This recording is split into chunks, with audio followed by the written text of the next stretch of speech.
Channel 3S. Let's go! Para sa kalikasan. Senro! Magandang araw po sa inyong lahat.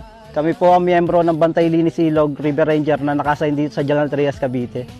Araw-araw po kami nagsasagawa ng paglilinis ng ating ilog mula Lunes hanggang Biyernes, alas 7 ng umaga hanggang alas 3 ng hapon. Layunin po namin panatiling malinis ang ating daluyan ng tubig upang maiwasan ang pagbaha, maprotektahan ang ating kalikasan. Sa bawat paglilinis po namin, talagang tinatanggal namin ang mga basurang naiipon sa ilog na nagmumula sa mga karatig bayan.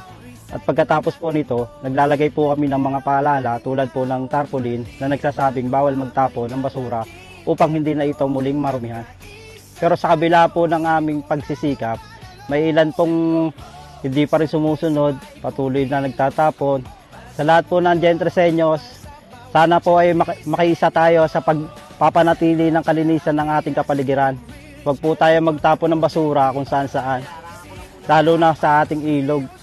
Ang simpleng disiplina po ay malaking tulong para sa ating kaligtasan at kinakabukasan na susunod na henerasyon po natin. Ito po, nandito po kami sa Barangay San Francisco. Ito po yung mga basurang tinapon nyo sa ilog. Sana po matulungan nyo po kaming mapanatiling maganda ang ating kapaligiran. Tandaan, dito sa Channel 3S, bawal ang burara!